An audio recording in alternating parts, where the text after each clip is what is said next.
Yes, your metabolism affects your energy levels throughout the day. Better metabolism, better energy. Welcome back, Weight Warriors. If you're someone who's on a fat loss journey like I am, or you're planning to start one, you're in the right place. I'm Mike. I'm a fat guy who's trying to not be fat anymore by making lifestyle changes. Now, before we dive into metabolism and its connection with energy levels, let's really make sure we understand what metabolism is. And we're really talking about metabolic rate, and that's the process in which your body converts the food that you eat into energy, and also ideally the fat that's on your frame into energy as well. Think of it as this powerhouse of a system that keeps pushing and, keeping your body going throughout the day without you having to do anything about it. Specifically, your metabolism involves a couple factors. Mostly it includes your basal metabolic rate, or your BMR, and this is the amount of energy that your body requires to really be alive. And so we call this resting calories or coma calories. And again, this is the idea that this is how much energy you just need to maintain your life. Now, the higher your BMR, the more calories you burn even when you're at rest and not being active. So if you can boost your BMR through various lifestyle factors, it's definitely something you should try to do. One major influencer of your metabolism is really the food that you eat. Providing your body with a balanced diet rich in nutrients helps fuel your metabolism and keeps your energy levels up. So really, with this, now we're getting into the meat and potatoes of really how you can improve your metabolism and your energy levels. Try to have a combination of really complex carbohydrates, lean proteins, and healthy fats to provide a steady stream of energy throughout the day. Specifically, you should be looking at, like I said, those complex carbohydrates. They will give you really that release of energy, especially if you're doing any sort of physical activity. You're going to the gym, you're working out, you're going for a walk. You'll definitely want to have some carbs that your muscles can rely on to pull as energy. So you think, why do I need carbs? Why doesn't my body just pull from the fat, which is what I wanted to do anyways if I'm on a fat loss journey?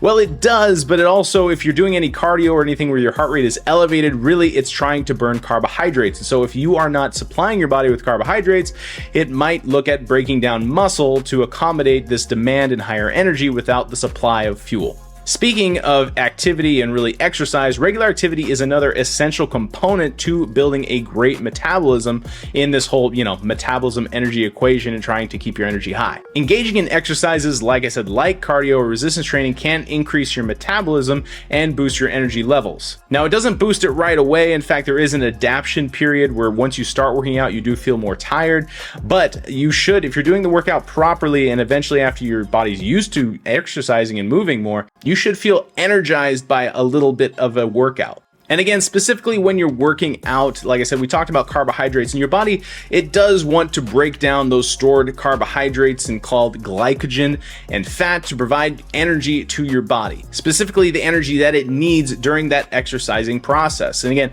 this is the process that tries to speed up your metabolism. And along with that, like I said, we talked about exercise with the resistance training. Really, how your metabolism increased with resistance training is, well, ideally you're putting more muscle mass on your frame, which is going to increase your BMR, i.e. your metabolic rate, metabolism. I personally have started resistance training recently, but before I did even that, I was also trying to increase my metabolism by just doing something as basic as walking.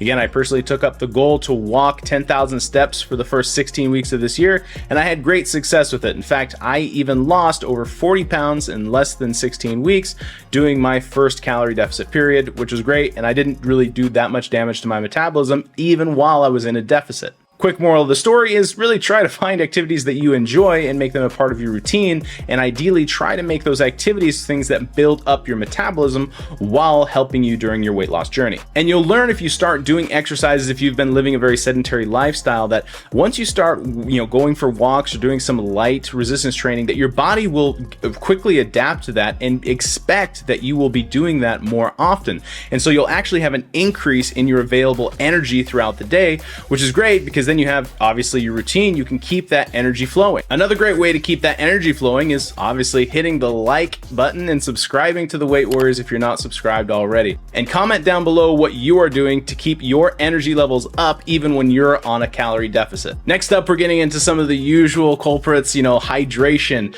Hydration is pretty underrated, and I think it's one of the things that slows a lot of people down, but really it's huge when it comes to energy levels.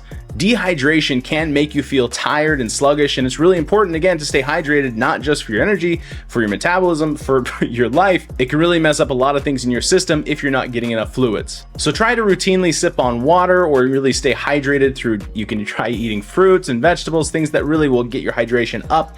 And if you don't like water, you could add, some of those like mayo drops or, whatever. Just make sure your hydration is on point. And then we've got sleep. Of course, getting good quality sleep is vital for both your metabolism and obviously your energy. If you're not sleeping well, you're gonna have pretty terrible energy. You try to control your environment to the best that you can and really aim and set really instead of a wake up alarm, a go to sleep alarm, and aim to get at least 7 hours of sleep, ideally 8 to 9 hours of quality sleep each and every night, so you can wake up feeling refreshed and energized. And again, try to go to sleep at the same time and wake up at the same time so your body gets used to that, and really trying to develop these habits is going to be really helpful, and it's just going to make everything flow better. And I want to note that not everyone's metabolism is the same. Everybody is very unique in this, and it's crazy how much the genetic factors influence various things about metabolism. So try to listen to your body and pay attention to how different foods and different activities and energy levels different things affect your energy levels,